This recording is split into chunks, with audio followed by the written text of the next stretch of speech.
حضرت انس بن مالک رضی اللہ تعالیٰ عنہ روایت کرتے ہیں کہ نبی کریم صلی اللہ علیہ وآلہ وسلم نے فرمایا کہ اس دعا کو پڑھنے سے انسان سستی، کمزوری، بزدلی اور بڑھاپے کی مشکلات سے محفوظ رہتا ہے۔ یہ دعا قبر کے عذاب کا، قیامت کے ہولناک مناظر اور جہنم کے عذاب سے نجات کا ذریعہ بنتی ہے۔ موت کی سختی، قبر کی وحشت اور دوزخ کی آگ ایسے حقائق ہیں جن سے ہر مسلمان کو گزرنا ہے، اور قبر میں منکر نکیر کے سوالات، قیامت کے دن کی گھبراہٹ، میزان پر عمل کا تولنا، پل صراط کا عبور کرنا اور جہنم کا خوفناک عذاب، یہ سب وہ مرحلے ہیں جن سے گزرے بغیر جنت کا داخلہ ممکن نہیں۔ نبی کریم صلی اللہ علیہ وآلہ وسلم نے ہمیں ایسی دعا سکھائی جو ہمیں دنیا و آخرت کی ان آزمائشوں سے بچانے کا ذریعہ بن جاتی ہے۔ اس دعا کو ہر مسلمان اپنی زندگی کا حصہ بنا لے تاکہ اللہ تعالیٰ کی رحمت اور حفاظت میں رہے۔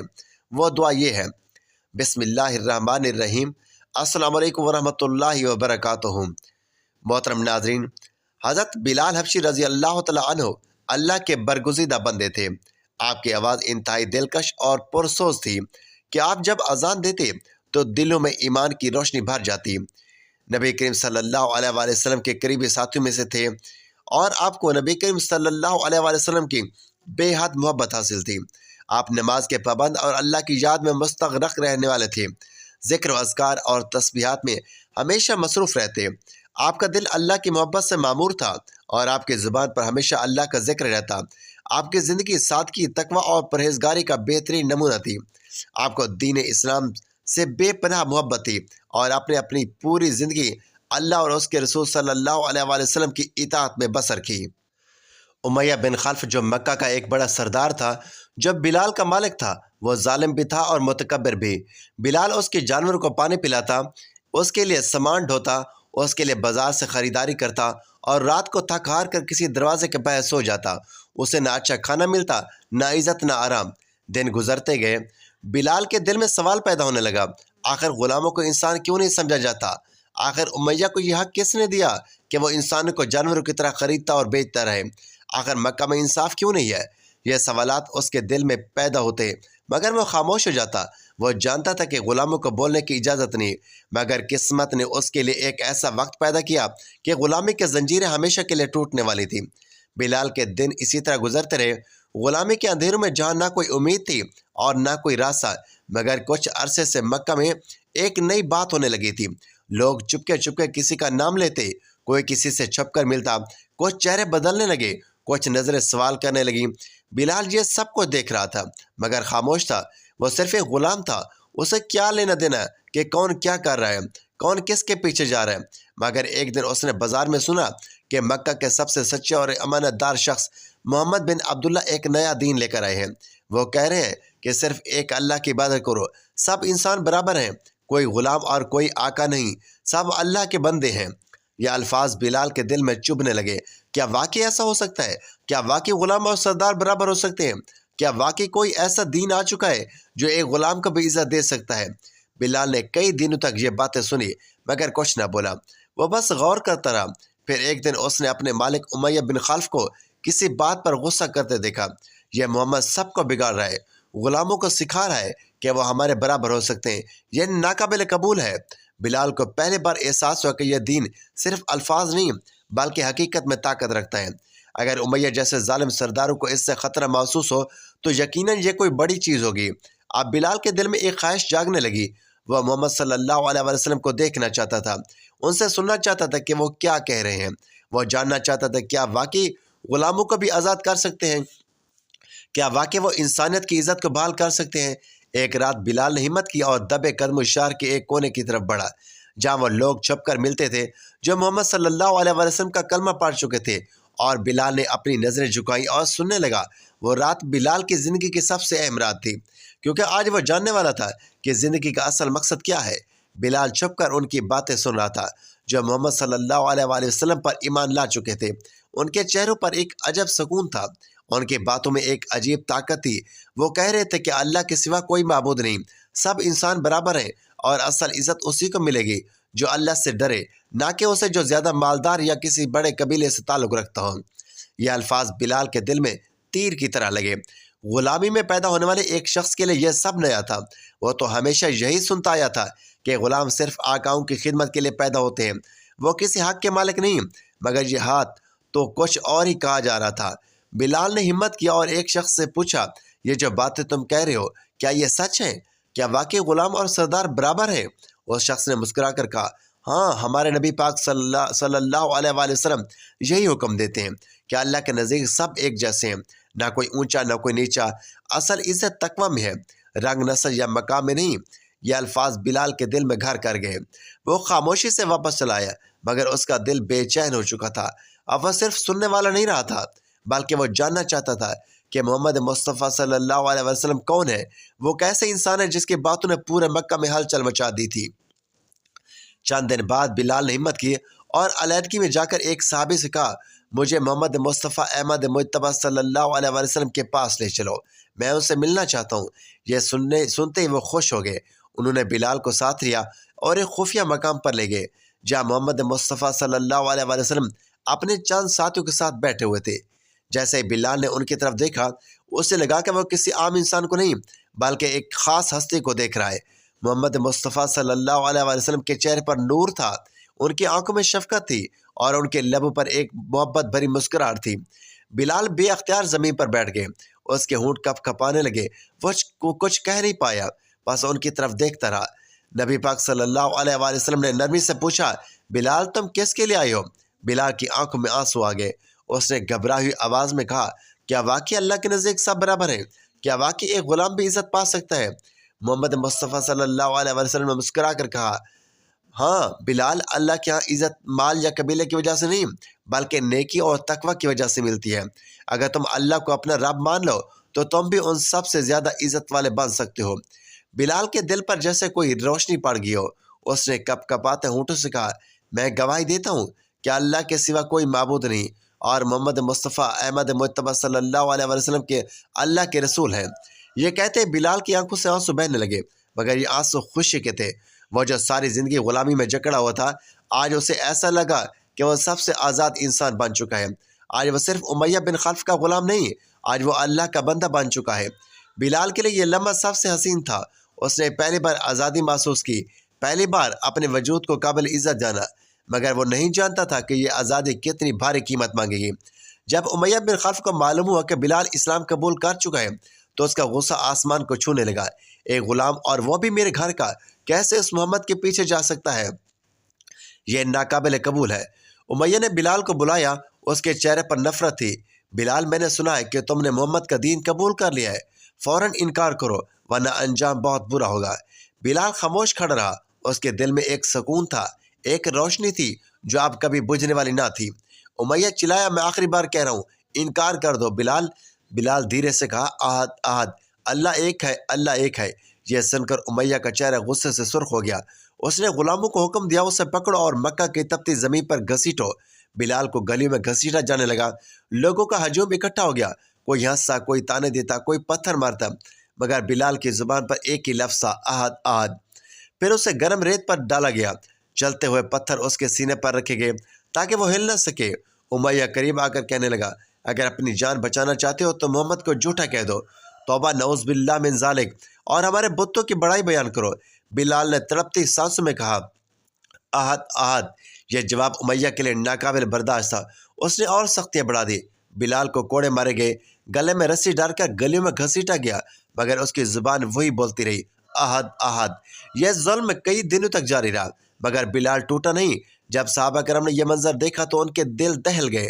یہ وہی بلال تھا جو کل تک ایک غلام تھا، مگر آج وہ ایمان کے سب سے اونچے درجے پر تھا۔ یہ خبر جب حضرت ابوبکر صدیق تک پہنچی تو آپ برداشت نہ کر سکے۔ وہ سیدھا امیہ کے پاس پہنچے اور کہا، امیہ، یہ ظلم کب تک؟ امیہ ہنسا، یہ غلام اب کسی کام کا نہیں رہا، اگر تم اس پر اتنا ترس آ رہے ہیں تو اسے خرید کیوں نہیں لیتے؟ حضرت ابوبکر صدیق رضی اللہ تعالیٰ عنہ نے فوراً کہا، میں اس غلام کو خریدنا چاہتا ہوں، جو قیمت مانگو گے میں دوں گا۔ امیہ نے زیادہ سے زیادہ قیمت مانگی، مگر حضرت ابوبکر صدیق نے بنا کسی بحث کے رقم ادا کر دی۔ جیسے ہی بلال آزاد ہوا، وہ زمین پر گر پڑا، اس کی آنکھوں میں آنسو آ گئے، مگر وہ آنسو غلامی سے آزادی کے تھے۔ حضرت ابوبکر صدیق رضی اللہ تعالیٰ عنہ نے بلال کا ہاتھ پکڑا اور کہا، بلال، تم آج سے کسی انسان کے غلام نہیں، تم اللہ کے بندے ہو۔ حضرت بلال رضی اللہ تعالیٰ عنہ نے اپنی آنکھیں آسمان کی طرف اٹھائیں، ایک گہری سانس لی اور پھر ایسا سے کہا احد احد۔ بلال اب آزاد ہو چکے تھے، مگر ان کی آزمائش ابھی ختم نہیں ہوئی تھی۔ وہ جان چکے تھے کہ یہ دنیا کسی آزاد انسان کے لیے بھی آسان نہیں، خاص طور پر جب وہ سچائی کے راستے پر ہوں۔ مگر اب بلال کے پاس وہ چیز تھی جو اس سے پہلے کبھی نہیں تھی، ایمان کی روشنی، نبی پاک صلی اللہ علیہ وسلم کی قربت اور اللہ کی محبت۔ بلال ہر وقت نبی پاک صلی اللہ علیہ وسلم کے ساتھ رہتے، ان کے ہر حکم پر لبیک کہتے، ہر مشکل میں ساتھ کھڑے ہوتے۔ وہ غلامی سے آزاد ہونے کے بعد بھی ایک عام آدمی کی طرح زندگی گزار سکتے تھے، مگر انہوں نے اپنی زندگی کا ایک ہی مقصد بنا لیا، اسلام کی خدمت اور رسول اللہ صلی اللہ علیہ وسلم کی پیروی۔ ایک دن نبی پاک صلی اللہ علیہ وسلم نے مسجد نبوی کی تعمیر کا حکم دیا۔ تمام صحابہ مل کر اینٹیں اور پتھر اٹھا رہے تھے۔ حضرت بلال رضی اللہ تعالیٰ عنہ بھی سب کے ساتھ مل کر کام کر رہے تھے، پسینے میں شرابور، مگر چہرے پر ایک عجب خوشی تھی۔ وہ جانتے تھے کہ وہ کسی عام عمارت نہیں بلکہ اللہ کے گھر کی تعمیر میں حصہ لے رہے ہیں۔ پھر وہ لمحہ آیا جو تاریخ میں ہمیشہ کے لیے یاد رکھا گیا۔ جب مسجد مکمل ہوگی تو سوال اٹھا کہ نماز کے لیے لوگوں کو کیسے بلایا جائے۔ کچھ نے کہا کہ گھنٹی بجائی جائے، کچھ نے کہا کہ کوئی جھنڈا بلند کیا جائے، مگر نبی کریم صلی اللہ علیہ وسلم نے خواب میں ایک خاص الفاظ سنے، وہ الفاظ جو قیامت تک نماز کے لیے گونجیں گے، وہ الفاظ جو اللہ کی طرف بلانے کا سب سے خوبصورت ذریعہ بنے گے۔ جب اذان کے لیے کسی کو منتخب کرنے کا وقت آیا تو نبی پاک صلی اللہ علیہ وسلم نے محبت بھری نظر سے حضرت بلال کی طرف دیکھا اور فرمایا، بلال یہ کام تم کرو گے۔ حضرت بلال رضی اللہ تعالیٰ عنہ کا دل دھڑک اٹھا۔ وہ جو کل تک غلام تھا آج اسلام کی سب سے بڑی آواز بننے جا رہا تھا۔ وہ کھڑے ہوئے، مدینہ کے بلند جگہ پر چڑھے اور اپنی گہری آواز میں پکارا، اللہ اکبر اللہ اکبر۔ یہ الفاظ مدینہ کی فضاؤں میں گونج اٹھے، لوگوں کے دل لرز گئے، ایمان تازہ ہو گئے۔ وہی بلال جو کل تک مکہ کے گلیوں میں رسیاں ڈال کر گھسیٹے جا رہے تھے آج اسلام کی آواز بن چکے تھے۔ یہ ان کی سب سے بڑی عزت تھی، یہ ان کے صبر اور استقامت کا انعام تھا۔ بلال کی اذان سن کر نبی کریم صلی اللہ علیہ وسلم کی آنکھوں مبارک میں آنسو آ گئے۔ یہ وہی غلام تھا جسے لوگ کم تر سمجھتے تھے، مگر آج وہی غلام اسلام کا سب سے پہلا مؤذن بن چکا تھا، وہ شخص جس کی آواز قیامت تک مسلمانوں کو نمازوں کے لیے بلاتی رہے گی۔ حضرت بلال کی زندگی کا ہر لمحہ رسول اللہ صلی اللہ علیہ وسلم کے ساتھ گزرا۔ وہ جنگوں میں شریک ہوئے، انہوں نے سختیاں برداشت کی، مگر کبھی پیچھے نہیں ہٹے۔ ان کا ایمان اتنا مضبوط ہو چکا تھا کہ اب دنیا کی کوئی طاقت انہیں ہلا نہیں سکتی تھی۔ مگر بلال کی آزمائش کا سب سے سخت وقت ابھی باقی تھا، وہ وقت جب ان کے محبوب نبی کریم صلی اللہ علیہ وسلم اس دنیا سے رخصت ہونے والے تھے۔ مدینہ کی فضاؤں میں اداسی چھا چکی تھی، ہر آنکھ اشک بار تھی، ہر دل بوجھل تھا۔ وہ ہستی جس کے وجود سے مدینہ روشن تھا اب دنیا کو الوداع کہنے والی تھی۔ جب نبی کریم صلی اللہ علیہ وسلم کا وصال شریف ہوا تو بلال کے لیے یہ خبر ناقابل برداشت تھی۔ وہ جو ہر لمحہ نبی پاک صلی اللہ علیہ وسلم کے ساتھ رہتے تھے، جو ہر نماز میں ان کے لیے اذان دیتے تھے، وہ کیسے اس حقیقت کو قبول کرتے؟ کیا وہ نبی کریم صلی اللہ علیہ وسلم کی زیارت نہیں کر سکیں گے؟ حضرت بلال رضی اللہ تعالیٰ عنہ پر غم کے پہاڑ ٹوٹ پڑے۔ جب اگلی نماز کا وقت آیا اور لوگوں نے بلال سے اذان دینے کے لیے کہا تو وہ کانپ اٹھے۔ انہوں نے مدینہ کی فضاؤں میں اپنی آواز بلند کی، اللہ اکبر، لیکن جب وہ اشہد ان محمد رسول اللہ پر پہنچے تو ان کے ہونٹ کپ کپانے لگے، آنکھوں سے آنسو جاری ہو گئے اور مزید نہ بول سکے۔ نبی پاک صلی اللہ علیہ وسلم کا نام لیتے ہی ان کا دل ٹوٹ گیا، ان کی آواز بیٹھ گئی اور وہ اذان مکمل نہ کر سکے۔ پورا مدینہ رونے لگا، ہر شخص پر غم کی لہر چھا گئی۔ حضرت بلال رضی اللہ تعالیٰ عنہ نے فیصلہ کر لیا کہ وہ اب مدینہ میں نہیں رہ سکتے۔ ہر گلی، ہر راستہ، ہر جگہ انہیں نبی پاک صلی اللہ علیہ وسلم کی یاد دلاتی تھی۔ انہوں نے حضرت ابوبکر صدیق رضی اللہ تعالیٰ عنہ سے درخواست کی کہ انہیں کسی اسلامی لشکر کے ساتھ جہاد کے لیے بھیج دیا جائے۔ حضرت ابوبکر صدیق رضی اللہ تعالیٰ عنہ نے بلال کو روکنے کی کوشش کی، مگر بلال نے کہا وہ نہیں بن سکتا جو میں رسول اللہ صلی اللہ علیہ وسلم کے ساتھ تھا، اب میرا مدینہ میں دل نہیں لگتا۔ چنانچہ بلال مدینہ سے چلے گئے اور وہاں جہاد میں حصہ لیتے رہے، مگر ان کا دل ہمیشہ مدینہ کی یاد میں تڑپتا رہا۔ وہ نبی پاک صلی اللہ علیہ وسلم کی محبت میں اتنے سرشار تھے کہ ان کے بغیر کسی چیز میں دل نہ لگتا۔ محترم ناظرین، حضرت انس بن مالک رضی اللہ تعالیٰ عنہ روایت کرتے ہیں کہ نبی پاک صلی اللہ علیہ وسلم نے فرمایا کہ اس دعا کو پڑھنے سے انسان سستی، کمزوری، بزدلی اور بڑھاپے کی مشکلات سے محفوظ رہتا ہے، اور اس دعا کو پڑھنے سے قبر کے عذاب، قیامت کے ہولناک مناظر اور جہنم کے عذاب سے نجات کا ذریعہ بنتی ہے۔ موت کی سختیاں، قبر کی وحشت اور دوزخ کی آگ ایسے حقائق ہیں جن سے ہر مسلمان کو گزرنا ہے، اور قبر میں منکر نکیر کے سوالات، قیامت کے دن کی گھبراہٹ، میزان پر عمل کا تولنا، پل صراط کا عبور کرنا اور جہنم کا خوفناک عذاب، یہ سب وہ مرحلے جن سے گزرے بغیر جنت کا داخلہ ممکن نہیں۔